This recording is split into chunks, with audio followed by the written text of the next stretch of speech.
So, good afternoon, sir. Um, this is ito po yung activity 2 na which is redesigning a website. So, ito po yung original na website. Ayan. So, almost perfect na po siya eh. Wala na po siyang um, wala na pong makitang i-redesign, pero para sa akin may gusto akong baguhin, and wala pa pong prototype to. So yun po yung gagawin natin. So simulan na natin. Ito yung re-redesign natin. So yung una ko nakita ay ito. So para sa akin lang. So hindi parang ito para lagpas yung ano niya dito, yung tawag dito, hitbox niya, which is ito. So iaangat lang natin to.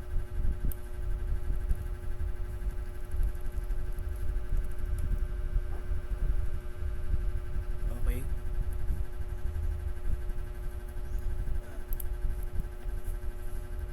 Tapos ito, medyo pangit siyang tignan para sa akin. Hindi siya ganun ka attractive sa paningin ko. Para sa akin lang naman. Kaya ang gagawin na lang natin siyang box instead of pa-round yung ano niya, yung hitbox niya. So ayan, gaganto na lang natin yan. Ayan, so lahat sila ay papareho natin.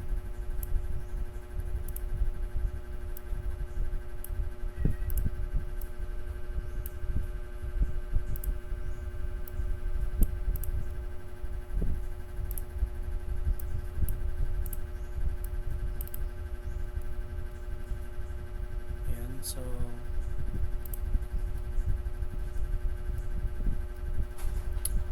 tas isa pa to, may lagpas siyang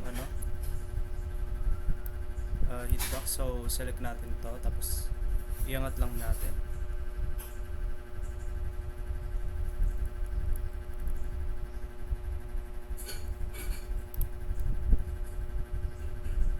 So medyo may kaunti siyang line dito, kaya gawin na lang natin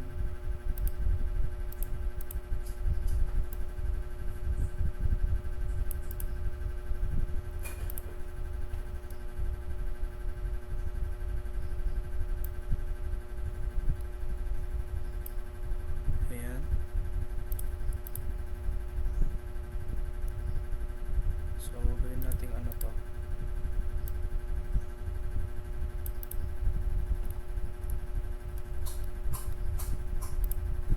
para sa mga may OCD yan. Ay, tapos ito, papagitna lang natin to. So hindi na natin babaguhin yung kulay kasi maganda yung kulay na nagamit dito. Yan, so iurong lang natin to pagitna para medyo ano naman yung gitna niya. So, ito iangat lang natin konti lang ng bahagya, tapos yan. So dito naman okay naman dito. So ayan,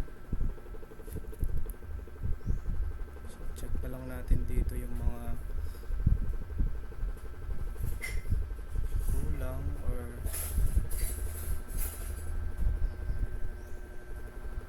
categories, products.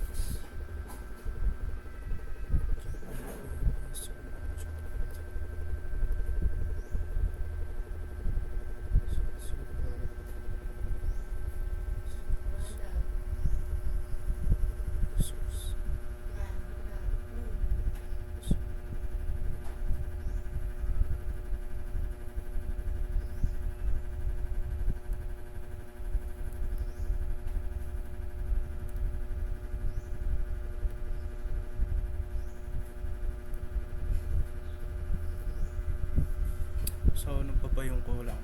I think ito yun eh. Yung sa pag-create ng admin, yung mga users.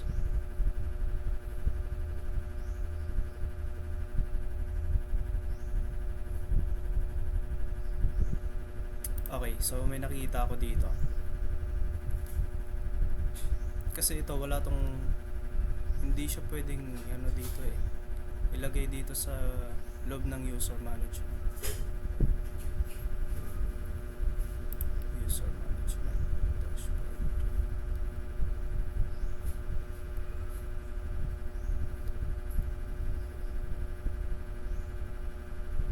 So pwede pa din siya sa,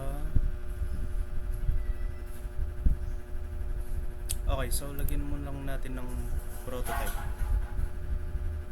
So siguro admin. Okay, so ito muna.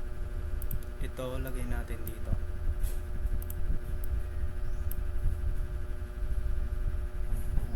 Para malagin siya. Tama ba? Okay, tama. Lagay natin dito.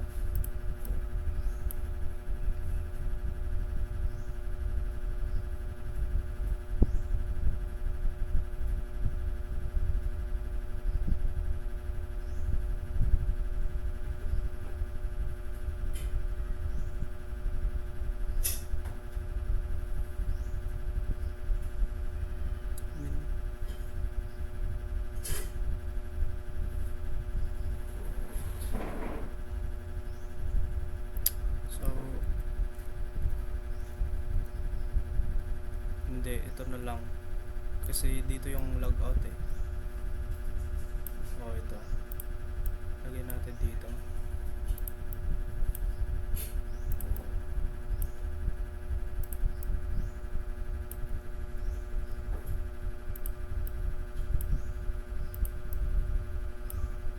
Okay, ayan. So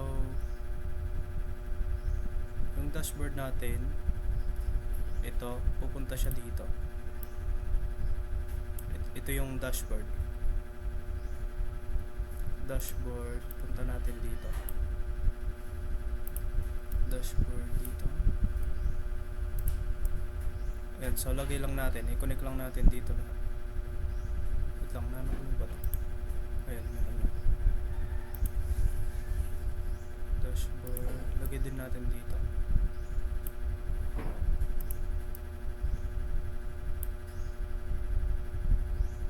Okay, so sa user management naman, ito yan.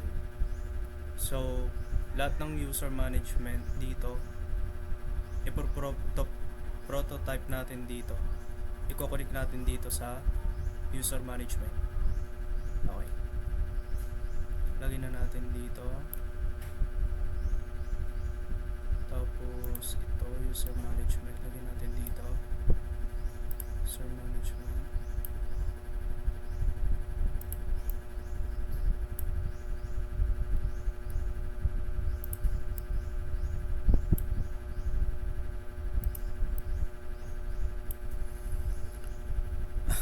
Okay. So, medyo siguro para hindi siya nakakalito. Sa categories naman tayo. Connect natin dito.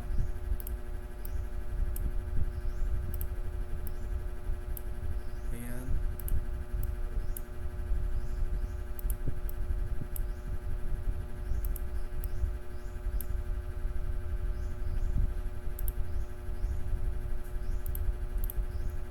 Okay.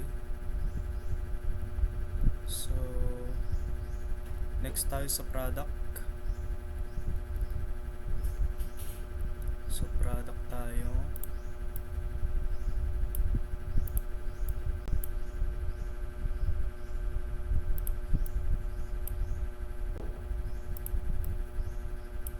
I-collect natin to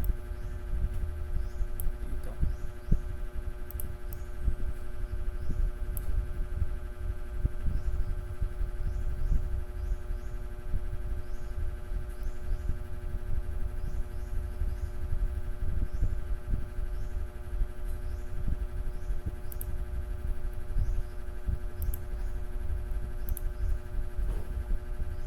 so try natin.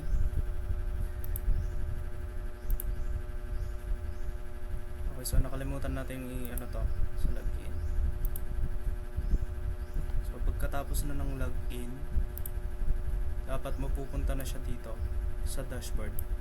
Ayan. So try natin. Login. Ayan, so mapupunta na siya dito. So try natin ipunta ulit sa logout. Ayan, so nagbabak siya.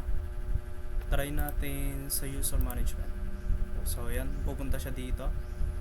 Try natin sa dashboard, balik natin. Ayan. Okay, function naman siya. So sa categories naman, yun. Okay, function siya.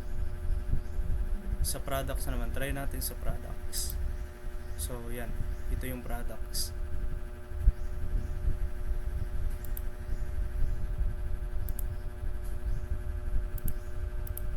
So sales, okay. So sunod natin yung sales. Yung sales ay mapupunta siya dito. Sales.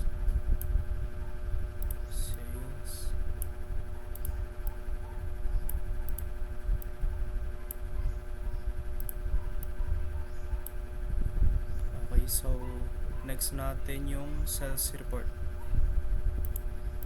Lagay natin dito. Sales report dito.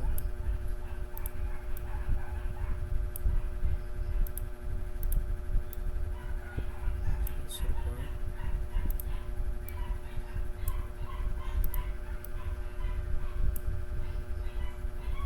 Ayan, so try natin ulit kung nagana siya lahat. Okay, punta tayo sa user management. Try natin. Okay. User management, categories, products, sales, tas yung sales report. So may isa pa tayong gagawin. Okay, so function naman siya lahat. Sales report, sales, products, categories.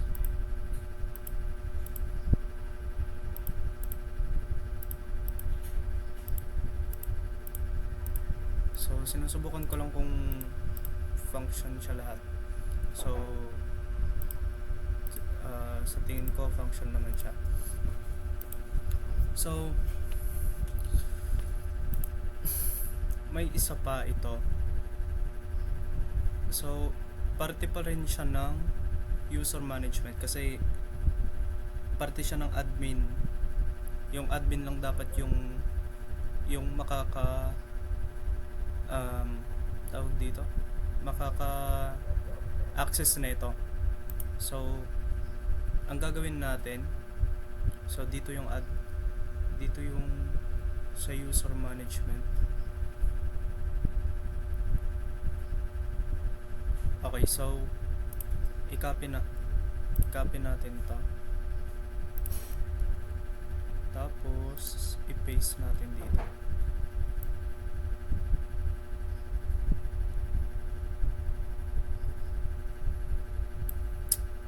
So ang gagawin natin dito, gagawin natin siyang photo kasi kailangan natin ng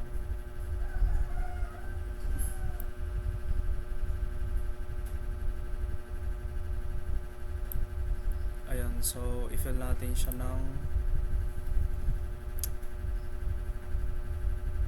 ng green na lang. Ayan, so tingnan natin. Okay, so zoom natin ito.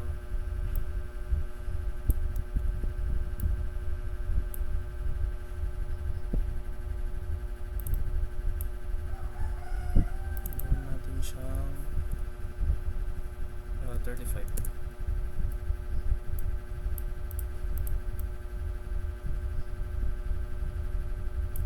Okay, so delete na natin to.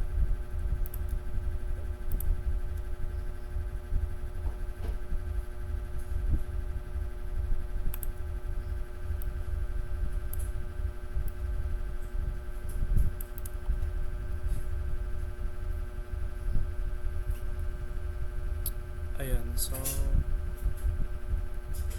dito lang dapat siya sa user management, which is dito sa users. Dito lang dapat makikita yung add new products kasi hindi naman necessary ilagay lahat dito kasi parte siya ng user management. So dapat yung admin lang yung nakaka-access dito tsaka dito. So siguro try nating paliitin to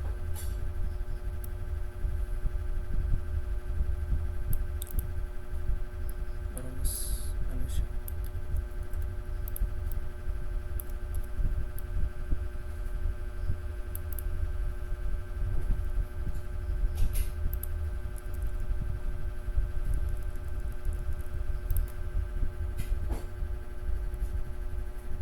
So ayan, i-prototype na natin. Dito mapupunta siya dito.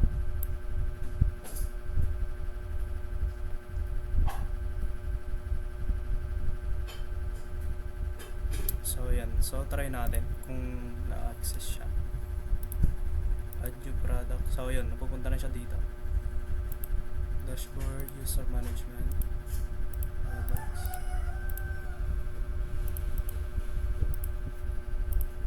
So ayan, so papalitan na lang natin yung colors kasi gusto kong may iba yung colors niya.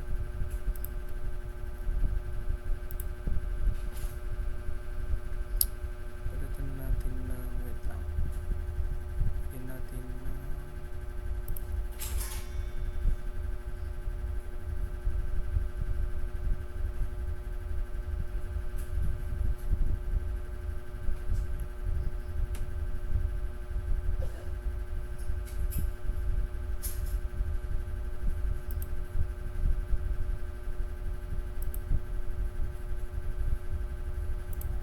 siguro palitan lang natin siya slightly, hindi naman ayan, so okay na yan. Natin dito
ayan. So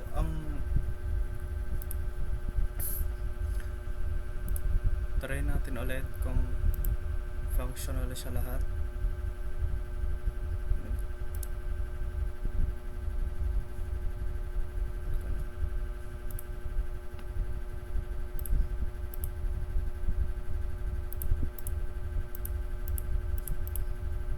Okay, wait lang. I-save ko na.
So,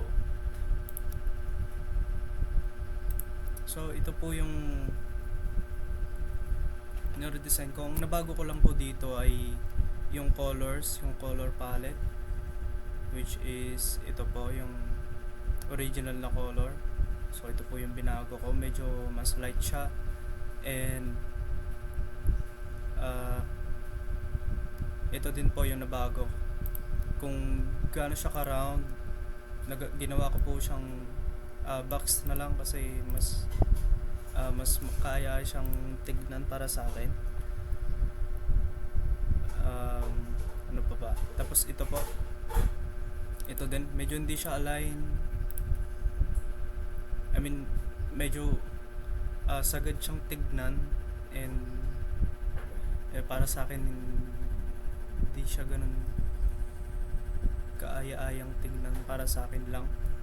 Tapos ito din po, ito yung admin, I mean yung sa ad new product. So ginawa ko po siyang parte na lang ng sa users, kasi para sa akin yun naman dapat, kasi parte pa rin siya ng admin. So ibig kong sabihin, parang yun yung pinaka functional, o parang pinaka parte siya ng admin. So yun, tapos nilagyan ko na din po ng prototype. So yun lang po. So ito na po yung redesigned. Wait lang, delete natin ito.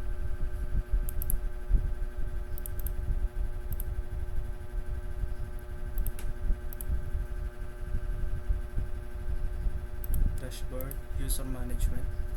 So pindutin natin yung add new product. So yun, napupunta siya dito sa user management, categories.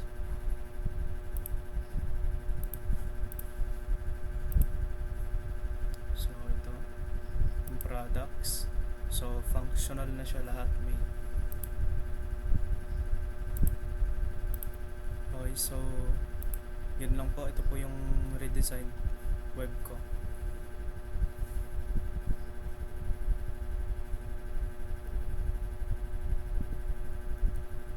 Okay, so siguro i-adjust lang natin to konti. Medyo bagya lang.